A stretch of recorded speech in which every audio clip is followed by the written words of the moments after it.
ಅಂತಂದ್ರೇನು, ಇರುವ ರೀತಿಯನ್ನು ಹೇಳ್ತಾರೆ. ನಾವು ಈ ಭೂಮಿ ಮೇಲೆ ಬದುಕಬೇಕಲ್ಲ, ಬದುಕುವ ರೀತಿಯನ್ನು ಕಲಿಸುವುದಕ್ಕೆ ನೀತಿ ಅಂತ ಕರೀತಾರೆ. ನೀತಿ ಅಂದ್ರೆ ಅವರು ಅದು ಶಬ್ದ, ಅದಕ್ಕೆ ಅರ್ಥ ಏನು ಅಂತಂದ್ರೆ, ನಾವು ಯಾವ ರೀತಿಯಾಗಿ ಇಲ್ಲಿ ಬದುಕಬೇಕು, ಬದುಕಲಿಕ್ಕೆ ಒಂದು ನೇಮ ಅದ ರೀ. ನಮ್ಮ ಬದುಕಿಗೆ ಒಂದು ನೇಮ ಐತಿ, ಅದನ್ನು ನೀವೆಲ್ಲ ಗುರುತೈತಿ ನಿಮಗೆ. ಯಾವ ರೀತಿಯಾಗಿ ಬದುಕಬೇಕು, ಏನು ಈ ದೇಹ ಕೈಲಿಂದ ಏನು ಹಿಡಿಬೇಕು, ಅದನ್ನು ಹಿಡಿದಕ್ಕೆ ನೀತಿ ಅಂತಾರೆ. ಹಿಡಿಲಾರ್ದು ಹಿಡಿದೀವಿ ಅಂತಂದ್ರೆ ಅದು ಅನೀತಿ. ಏನು ತಿನ್ನಬೇಕಲ್ಲ ಅದನ್ನು ತಿಂದೀವಿ ಅಂತಂದ್ರೆ ಅದಕ್ಕೆ ನೀತಿ ಅಂತಾರೆ. ತಿನ್ನಲಾರ್ದು ತಿಂದೀವಿ ಅಂತಂದ್ರೆ ಅನೀತಿ ಅಂತಾರೆ.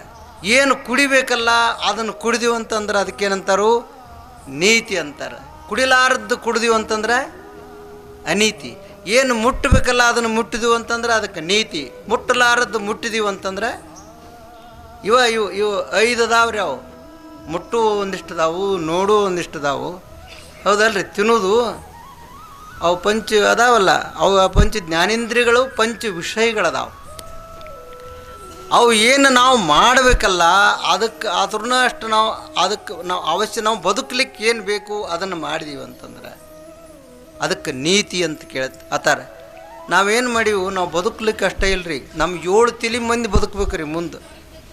ಅಲ್ಲಿ ತನಕ ಒಳೆ ಹಾಕಾಮಿವ ಹಾಕ್ತಾರಿಲ್ರಿ, ಕೂಡಿಸಿ ಕೂಡಿಸಿ ಕೂಡಿಸಿ ಕೂಡಿಸಿ ಕೂಡಿಸಿ, ಹೌದಲ್ಲ. ನಮಗೆ ಭಾಳ ಮಜಾ ಅದಾವ್ರಿ. ಏನು ನೋಡ್ಬೇಕು, ನಮ್ಮಲ್ಲಿ ಭಾಳ ಮಂದಿ ಇದಾವ್ರಿ ಹಂಗೆ ಗೊಳೆ ಹಾಕ್ತಾರೆ, ಗೊಳೆ ಹಾಕ್ತಾರೆ, ಗೊಳೆ ಹಾಕ್ತಾರೆ. ಮನೆ ಗೊಳೆ ಹಾಕೋತ ಸತ್ತು ಹೋದವ. ಅವೇನೊಂದು ತೊಡಲಿಲ್ಲ, ನೋಡಲಿಲ್ಲ, ಒಂದೊಂದು ಮನೆಯಾಗಿರಲಿಲ್ಲ. 7-8 ಮನೆ ಕಟ್ಟಿದ್ರು, ದೊಡ್ಡ ದೊಡ್ಡ ಬಾಡಿಗೆನೂ ಕೊಡೋದು ಕಟ್ಟಿ, ಅವ್ರು ಗುಡಿಸಲ್ದಾಗ ಇದ್ದರು. ಇದೇನು ಇದಕ್ಕೆ ಏನು ಅರ್ಥ ಏನೈತಪ್ಪ, ಇದಕ್ಕೇನು ಅರ್ಥ ಐತೆ ರೀ? ಅಲ್ಲ, ಸುಮ್ಮನೆ ಒಂದು ದೃಷ್ಟಾಂತ ಹೇಳ್ತೀನಿ. ನೀವು ಒಂದು ಊರಿತ್ತು ರೀ, ಅವು ಹೆಂಗೆ ಹಾದಿ ಬಿಡಿಸ್ತಾವ ವಿಷಯ ಅನ್ನೋದ್ರ ಬದ್ದಲ್ಲಿ ನಿಮಗೆ ನೀವೆಲ್ಲ ಕೇಳಿದವ್ರಿ, ಇಂಥವು ಕೇಳಿರ್ಬೇಕು, ಕೆಟ್ಟು ಕೇಳಿರಿ ನನಗೆ ಗೊತ್ತಿಲ್ಲ.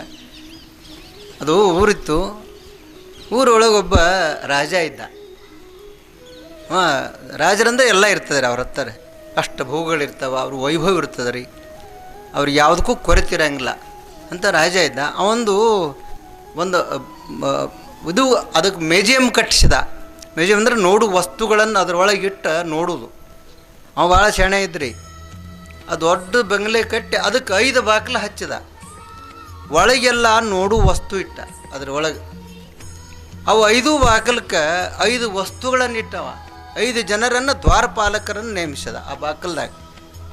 ಆ ಬಾಗಿಲಕ್ಕೆ 5 ಬಾಗಿಲಕ್ಕೆ 5 ಮಂದಿ ನಿಲ್ಲಿಸಿದ. 5 ವಸ್ತುಗಳನ್ನು ಆ ಬಾಗಿಲ್ದಾಗ ಇಟ್ಟ. ಆ ಬಾಗಿಲಕ್ಕೆ ಬಂದ ಮನುಷ್ಯ ಅಲ್ಲಿರ್ತಕ್ಕಂಥ ವಸ್ತುವನ್ನು ಬಳಸಿನ ಒಳಗೆ ಬರಬೇಕು.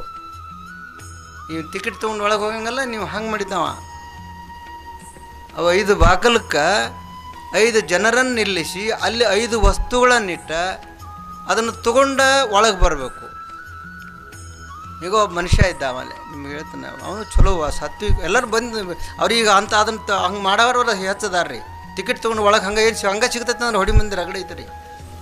ಪುಕ್ಕಟ್ಟು ಸಿಗ್ತೈತೆ ಅಂದ್ರೆ ನನಗೊಂದಿರಲಿ, ನಾನು ಬಂಧುಗಳಿಗೆ ಬಳಗಕ್ಕೆ ಎಲ್ಲ ಇರಲಿ ಅಂತ. ಈಗ ಬರ್ತಾವಲ್ಲ, ಒಂದು ತೊಗೊಂಡ್ರೆ 5 ಪುಕ್ಕಟ್ಟತ್ತು ಬರ್ತಾವ್ರಿ. ಒಂದು ತೊಗೊಂಡ್ರೆ ನಾ ಹಳ್ಳಿ ಕೊಟ್ಟು ಬಂದಿರ್ತಾರೆ ಅವರು, ಸಿಟಿ ಒಳಗೋದಾವ. ಒಂದು ತೊಗೊಂಡ್ರೆ 1 ಪುಕ್ಕಟ ಬೇಕ್ರಿ, 2 ಪುಕ್ಕಟ್ಟು ಕೊಡ್ತಾರಂದ್ರೆ ಇದು ಹೆಂಗೆ ಅಂಥವು ತೊಗೊಂಡು ಬಿಡ್ತದೆ ರೀ.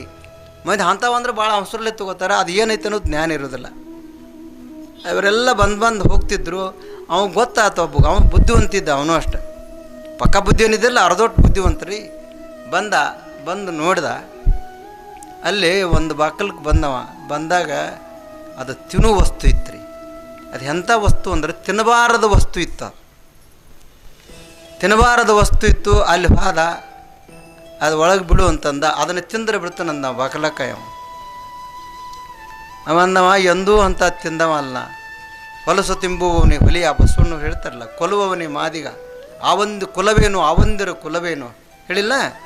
ಸಕಲ ಜೀವಾತ್ಮರಿಗೆ ಲೇಸನ ಬಯಸುವ ನಮ್ಮ ಕೂಡಲ ಸಂಗನ ಶರಣರೇ ಕುಲಜರು. ನೀವೆಲ್ಲ ಕುಲಜರು. ನೀವು ಎಲ್ಲಿ ಹುಟ್ಟಿನಿಂದ ಯಾವ ಜಾತಿ ಸುಮ್ಮನೆ ಮಾಡಿದವರು. ಅದಕ್ಕೆ ಅದನ್ನು ಬ್ಯಾಡ ನಾವು ಅದನ್ನು ತಿಂದ್ರೆ ಅದು ಹೊಲಸು ತಿನ್ನಬಾರ್ದು ಅಂತೇಳಿ ಬಿಟ್ಟು ಮತ್ತೊಂದು ಬಾಕಲ್ಗೆ ಹೋದ್ರಿ. ಅಲ್ಲಿ ಹೋಗೋದಕ್ಕೆ ಆ ತಿನ್ನು ವಸ್ತುವನ್ನು ಕತ್ತರಿಸಿ ಮಾಡೋದಿತ್ತು. ಅದೊಂದು ಪ್ರಾಣಿ ಕಟ್ಟಿದ್ರು.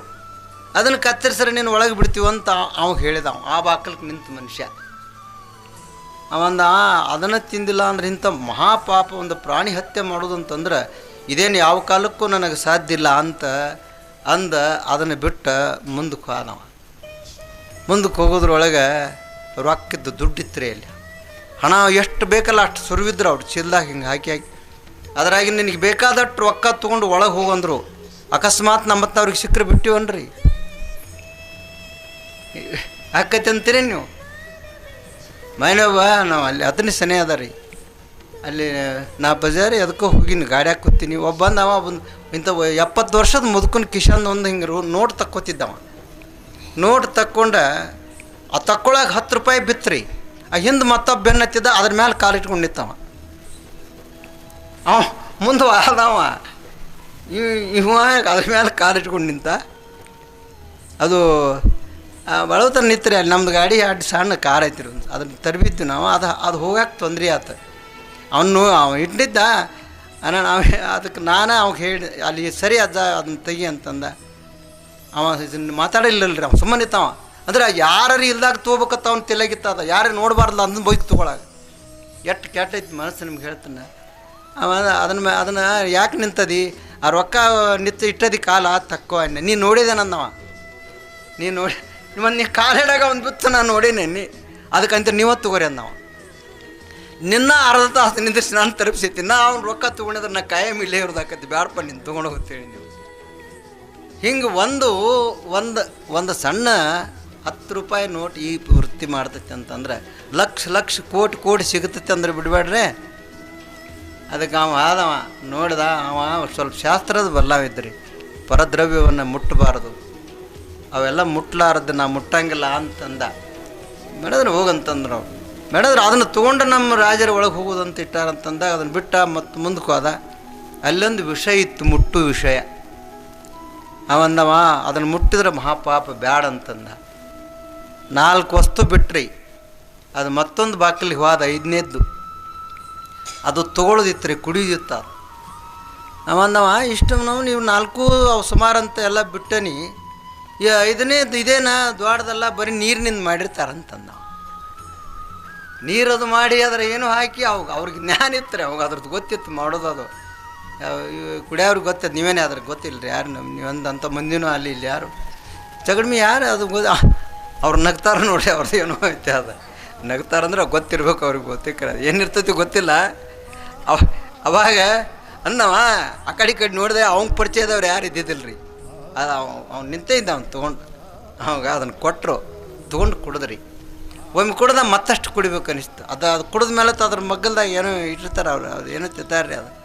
ಅದನ್ನು ತಿಂದಾಗ ಕುಡ್ದ, ಅದನ್ನು ತಿಂದಾಗ ಕುಡ್ದ ಅದು ಭಯಂಕರ ನಿಶೆ ಆಗಿಬಿಡ್ತು ರೀ. ಕುಡಾಣ ಮನುಷ್ಯನ ಪ್ರಜ್ಞೆ ತೆಪ್ಪಿಸ್ತ್ರಿ. ಎಲ್ಲಿ ಹೋಗ್ಬೇಕು ಏನು ಮಾಡ್ಬೇಕು ಅನ್ನೋದು ಗೊತ್ತಾಗಲಿಲ್ಲ. ಹಂಗೆ ಮಾಡ್ಕೋತ ಅದೇ ತಿನ್ನೋದಕ್ಕಿತ್ತಲ್ಲ ಆ ಬಾಕಲಿಗೆ ಹೋದ. ಸಜ್ಜಿತ್ತು ರೀ ಅದು. ಅದನ್ನು ಅವ್ನು ನಿಷೇಧ ಗೊತ್ತಾಗಲಿಲ್ಲ. ಅದನ್ನು ತಿಂದ ಎಷ್ಟು ಚಲೋ ಐತೆ ಅಂತ ಅನಿಸ್ತಾವ. ತಿಂದ್ರಪ್ಲೆ ಚಲೋ ಅನಿಸ್ತ್ರಿ. ಮತ್ತೊಂದು ಬಾಕಲಿಗೆ ಹೋದ. ಅದು ಇದು ಇತ್ತು ರೀ. ಅದನ್ನು ತಿಂದನೇ ಇದ್ರಿಂದ ಕತ್ತರಿಸ್ಲಕ್ಕೆ ಅನ್ನಕತ್ತೆ ನಾವು. ಅದನ್ನೂ ಮಾಡಿದ. ಮತ್ತೊಂದು ಬಾಕಲಿಗೆ ಹೋದ. ಆ ದುಡ್ಡು ಇತ್ತಲ್ರಿ, ಅವನವನು ಎಷ್ಟು ಚಲೋ ದುಡ್ಡು ಇಷ್ಟು ಇದ್ದಾಗ ದುಡ್ಡಿದ್ದಾಗ ಇದೆಲ್ಲ ಮಾಡಕ್ಕೆ ಬರ್ತೈತೆ ಅಂದ ನಾವು. ಬುದ್ಧಿ ಹೆಂಗೆ ಮಾಡ್ತೈತೆ ಅದಕ್ಕೆ ಹೇಳ್ತೀನಿ ನಿಮಗೆ. ಯಾಕೆ ಅನ್ಯಾಯ ಅತ್ಯಾಚಾರ ಅಧರ್ಮಗಳು ಈ ಭೂಮಿ ಮೇಲೆ ಹೆಚ್ಚು ಯಾಕಾಗತ್ತೆ ಅಂತಂದ್ರೆ ಮನುಷ್ಯನ ಬುದ್ಧಿ ಯಾಕೆ ಕೆಟ್ಟಿತೆ ಅಂತಂದ್ರೆ ಹಣ ಇದ್ದರೆ ಎಲ್ಲ ಆಕತ್ತೆ ಅನ್ನೋ ಏನು ನಮ್ಮ ಬುದ್ಧಿ ವಿಚಾರ ಐತಲ್ಲ, ಅದು ಭಾಳ ತಪ್ಪು ರೀ ನಿಮ್ಗೆ ಹೇಳ್ತಾನೆ. ಅವಾಗ ಅದನ್ನು ತಗೊಂಡ ಅಲ್ಲಿ ಹೋದ. ಇದ್ರೆ ಅವ್ರಿಗೆ ಕೊಟ್ಟ. ಅವನ ಜೀವನವೇ ಹಾಳಾಗಿ ಹೋಗ್ತು ನಿಮ್ಗೆ ಹೇಳ್ತಾನೆ. ಒಂದು ಕುಡಿಯೋದ್ರಿಂದ ಅವನ ಜೀವನವೇ ಸರ್ವನಾಶ ಆಗಿ ಹೋಗ್ತರಿ. ಅದಕ್ಕೆ ನಮ್ಮ ಇವು 5 ಇಂದ್ರಿಯಗಳೇನದಾವಲ್ಲ, ಇವು ಪಂಚ ಜ್ಞಾನೇಂದ್ರಿಯ ಅಂತ ಕರೀತಾರೆ. ಏನು ತಿನ್ನಬೇಕು, ತಿನ್ನಕ್ಕೆ ಚಲೋ ಆಹಾರ ಐತ್ರಿ ನಾವು ಇಲ್ಲಿ ಶಾಕಾಹಾರಿಗಳು, ಶುದ್ಧ ಸಾತ್ವಿಕ ಆಹಾರ, ರೊಟ್ಟಿ ಬೇರೆ ಅದಾವ. ನಿಮ್ಮೆಲ್ಲ ಗುರ್ತೈತಿ. ನೀವು ಸಾತ್ವಿಕ ಆಹಾರದಾಗ 3 ವಿಧ ಅದ ರೀ: ಸಾತ್ವಿಕ, ರಾಜಸ, ತಾಮಸಿಕ. ಸಾತ್ವಿಕ ಆಹಾರ ಉಂಡ್ರಿ ಅಂದ್ರೆ ಸತ್ವಗುಣ ಬರ್ತೈತಿ. ಅಲ್ಲಿ ನೀವು ಭಕ್ತಿ, ಜ್ಞಾನ, ವೈರಾಗ್ಯ, ಮಹಾತ್ಮರ ಸಂಘ, ಸಂತ ಸಹದ್ರ ಕಡೆ ಹೋಗ್ಬೇಕಂತ ಅನ್ನಿಸ್ತದೆ ರೀ. ರಾಜಸೀಕ ಆಹಾರ ಉಂಡಿವು ಅಂತಂದ್ರೆ ರಜೋ ಪ್ರವೃತ್ತಿ. ಅವ ಏನ್ರಿ ಮಾಡ್ಲಕತ್ತ, ನಾವು ಅದನ್ನು ಮಾಡ್ಬೇಕು ಇದನ್ನು ಮಾಡ್ಬೇಕು, ಅವಾಗ ಅಲ್ಲೇ ಮಾಡ್ಬೇಕಿಲ್ಲ ಏನಾರು ಒಟ್ಟು ಅವನು ರಜೋಗುಣದ ಪ್ರವೃತ್ತಿ. ಏನು ಪ್ರವೃತ್ತಿನೇ ಅದರ ಧರ್ಮ. ಆ ತಮಸೀಕ ಆಹಾರ ಸ್ವೀಕಾರ ಮಾಡಿದೀವಿ ಅಂತಂದ್ರೆ ತಮೋ ವೃತ್ತಿನ ಬರ್ತದೆ ರೀ. ರಾಕ್ಷಸೀ ವೃತ್ತಿ ಅಂತಾರೆ ಅದಕ್ಕೆ. ರಾಕ್ಷಸರ್ಕಂದ್ರೆ 5-6 ಕಾಲು ಇರ್ತಾವೆ, ಅವ್ನು ತಲೆ ಅದು ಕೊಂಬ ಇರೋದಿಲ್ಲ. ಅವು ಮನುಷ್ಯರ ಪ್ರವೃತ್ತಿನ ಆ ರೀತಿ ಆತಂದ್ರೆ ಅವ್ರಿಗೆ ರಾಕ್ಷಸರು ಅಂತ ಕರೀತಾರೆ ಅಲ್ಲ. ನೋಡ್ಬೇಕ್ರಿ ಏನೈತೋ ಜಗತ್ತಿನೊಳಗೆ ಏನು ನಡೀತೈತೆ ಅನ್ನೋದು ಯಾರಿಗೂ ಗೊತ್ತಾಗಲಾರ್ದಂಗೆ ನಡೀತದೆ ರೀ. ಈಗ ಸದ್ಯ ಮನುಷ್ಯ ಆದವ ಆಚಾರವಂತನಾಗಿ ಬದುಕಬೇಕು, ಇದಕ್ಕೆ ನೀತಿ ಅಂತ ಕರೀತಾರೆ. ಈ ದೇಹ ಶುದ್ಧವಾಗಿರ್ಬೇಕ್ರಿ. ಎಷ್ಟು ಶುದ್ಧ ಇರಬೇಕು ಅಂತಂದ್ರೆ ಸಿದ್ದೇಶ್ವರ ಅಪ್ಪಗಳು ಹೆಂಗಿದ್ರಲ್ಲ ಅಷ್ಟು ಶುದ್ಧವಾಗಿದ್ರೆ ನಾವು ಮನುಷ್ಯರಾಗಿ ಹುಟ್ಟಿದ ಪ್ರಯೋಜನ. ಎರ್ದಾರು ಸುಮ್ಮನೆ 2 ಕಾಲ ಜೋಳ ಕೆಡಿಸ್ಲಕ್ಕೆ ಬಂದವ್ರು ನಾವು, ಹೌದಲ್ರಿ. ಇದ್ದು ಉಂಡು ವರ್ಷಕ್ಕೊಂದು ಎಷ್ಟು ಕಿಲೋ ಜೋಳ ಒಟ್ಟು ನೀರು ಬ್ಯಾರ್ಲ್ಗಟ್ಟಲೆ ನೀರು ಕುಡಿದು ಫಿಲ್ಟ್ರ್ ಮಾಡಿಸಿ ಅರ್ಧ ನೀರು ಆ ಕಡೆ ಬಿಟ್ಟು ಈ ಕಡೆ ನೀರು ಹಾಳು ಮಾಡಿದ, ಜೋಳನೂ ಹಾಳು ಮಾಡಿದ.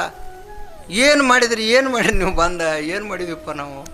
ಮಾಡಿದ್ದು ಏನದ ರೀ ನಮ್ಮ ಜೀವನದಾಗ ಅಲ್ಲ? ಹೋತ್ರಿ ಕೈ ಹೋದವು, ಕಾಲು ಹೋದವು, ಕಣ್ಣು ಹೋದವು, ಎಲ್ಲ ಹೋಗ್ಯಾವ ಅದಾವು. ಈಗೆಲ್ಲ ನಮ್ಮ ಕಂಪ್ನಿ ಅಂತರ್ ಕೂತೇವೆ, ನಮ್ಮ ಕಾಲು ಹೋಗ್ಯಂಗೆ ಕೂತೇನೆ, ನನಗೂ ನಿಂತು ಮಾತಾಡಕ್ಕೆ ಬರೋದಿಲ್ಲ. ಎಲ್ಲೆಲ್ಲ ಕೂತಾರಲ್ಲ ಹೋಕ್ಕವ. ನೀವು ಹೋಗೋದಿಲ್ಲ ಅಂದ್ರೆ ಹೋಗತ್ತಾವ, ಹೋಕ್ಕವ ಅಂದ್ರೂ ಅವು ಹೋಗೋದ್ರೊಳಗೆ ಕೆಲಸ ಮಾಡ್ಕೋಬೇಕ್ರಿ. ಬಸವಣ್ಣವ್ರು ಹೇಳಿಲ್ಲ, ನೆರೆ ಕೆನ್ನೆಗೆ ತೆರೆಗಲ್ಲಕ್ಕೆ ಶರೀರ ಗೂಢ ಹೋಗದ ಮುನ್ನ. ನೆರೆ ಕೆನ್ನಿಗೆ ಕೂದಲು ಬೆಳಗ್ಗೆ ಬರೋಕ್ಕಿಂತ ಮಾಡಂತಂದ, ತೆರೆಗೆ ಮಡಿಕೆ ಬಿಡೋಕ್ಕಿಂತ ಹಲ್ಲು ಹೋದ್ರೆ ಬಿಡವ, ಹಲ್ಲು ಒಂದು ಸಟ್ಟ ಹಾಕವನ, ಕೂದಲು ಕಾರ್ರಾಗ ಬೆಳಗಾದ್ರೆ ಬಣ್ಣ ಹಚ್ಚವನ. ಏನು ಮಾಡಿದ್ರಿ? ಮತ್ತು ಹುಡುಗರಿದ್ದ ಕಾಣಿಸ್ಬೇಕತ್ತಾನ್ರಿ. ಅವು ಬಡ್ಡ್ಯಾಗ ಬಂದದ, ನಾ ಇರ್ತಾನೆ ಬಡ್ಡ್ಯಾಗ ಅದನ್ನ ಅಂತ ಹೇಳ್ತಾವೆ. ನೀವು ಯಾರು ಹಚ್ಚರು ಅಲ್ಲ? ಮನುಷ್ಯನ ಪ್ರವೃತ್ತಿ ಇದೊಂದ ಪ್ರಾಣಿ ರೀ ಹಿಂಗೆ ಮಾಡೋದು. ಉಳಿದು ಎಷ್ಟು ಆನಂದವಾಗಿದಾವೆ ನಿಮಗೆ ಹೇಳ್ತಾನೆ. ನೋಡಿರಿ ನೀವು ಇಲ್ಲಿ ಗುಬ್ಬಿ ಪಬ್ಬಿ ನೋಡ್ಲಿಕ್ಕಿಲ್ಲ ನೀವು, ಗುಬ್ಬಿನೂ ಭಾಳ ಕಡಿಮೆ ಆಗ್ಯಾವ್ರಿ. ಹಕ್ಕಿ ಪಕ್ಷಿಗಳು ಆರಾಮದವ್ರಿ, ಎಷ್ಟು ಸಂತೋಷವಾಗಿ ಬದುಕ್ತಾವೆ. ಎಷ್ಟು ಅವತ್ತಿಂದ ಅಷ್ಟು ಚಿಂತೆ, ಬೆಳಗ್ಗೆ ಹೇಳ್ತಾವೆ, ಎದ್ದು ಹಾರಿ ಹೋಗ್ತಾವ್ರಿ. ಎಲ್ಲಿ ಸಿಗ್ತತೆ ಅಲ್ಲಿ ತಿಂತಾವೆ. ಯಾರು ಕಲ್ಲು ಹೋಗೋದ್ರೆ ಮತ್ತೊಂದು ಪಡ್ಗೆ ಹೋಗ್ತಾವೆ. ಇವು ಹಂಗೆ ಮಾಡ್ಲತ್ತಾವೆ, ಇಲ್ಲಿ ಕಲ್ಲು ಹೋಗೋಣ ಮತ್ತೊಂದು ಮನೆಗೆ ಹೋಗತ್ತಾವೆ. ಈ ಕಂಪ್ನಿ ಬೇರೆ ಹೊಂಟತ್ರಿ. ಇದಕ್ಕೆ ಜೀವನ ಅಂತ ಕರೀದಿಲ್ಲ, ಇದಕ್ಕೆ ನೀತಿ ಅಂತ ಕರೀತಾರೆ. ನಮಗೆ ಭಗವಂತ ಕೊಟ್ಟಾನ, ಎಷ್ಟು ಕೊಟ್ಟಾನ. ದೊರಕಲೇನದರಳು ಪರಿಣಿತ ದಳಿಯುವುದೇ ಚಂದಮಮ. ಭಗವಂತ ನಮಗಿಷ್ಟು ಕೊಟ್ಟಾನ, ನಿಮಗಿದು ಐತಂತ ಕೊಟ್ಟು ಕಳಿಸ್ಯಾನವ. ಮನೆ ಕೊಟ್ಟಾನ, ಇರ್ಲಾಕ ಎಷ್ಟು ಸಾಣದರಿರಲಿ ದೊಡ್ಡದರಿರಲಿ. ಊಟಕ್ಕೆ ಏನು ಬೇಕು ಅಷ್ಟು ಒಪ್ಪತ್ತು. ಈಗ ಬಡವರು ಯಾರದಾರ ಹೇಳ್ರಿ ಭೂಮಿ ಮೇಲೆ? ಒಪ್ಪತ್ತು ಊಟ ಸಿಗಲಾರ್ದವ್ರಿಗೆ ಯಾರೂ ಇಲ್ಲ. ಆದರೂ ಅದು ಗೋಳೆ ಹಾಕಬೇಕು ಅನ್ನೋ ಬುದ್ಧಿ. ಬಡತನಕ್ಕೆ ಉಂಬುವ ಚಿಂತೆ, ಉಡಲಾದರೆ ಇಡುವ ಚಿಂತೆ, ಇಡಲಾದರೆ ಹೆಂಡರ ಚಿಂತೆ, ಹೆಂಡರಾದರೆ ಮಕ್ಕಳ ಚಿಂತೆ, ಮಕ್ಕಳಾದರೆ ಬದುಕಿನ ಚಿಂತೆ, ಬದುಕಾದರೆ ಕೇಡಿನ ಚಿಂತೆ.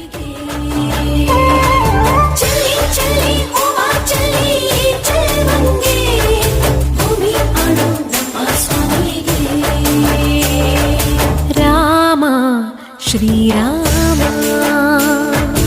ರಾಮ ರಘುರಾಮ,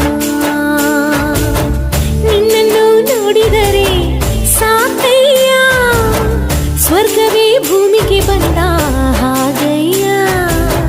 ಬೇಕಿಲ್ಲ ನಮಗಿನ್ನೇನು, ನೀನೇ ನೀನೇ ನಮಗೆಲ್ಲರೂ. ರಾಮ ಶ್ರೀರಾಮ ರಾಮ ರಘುರಾಮ.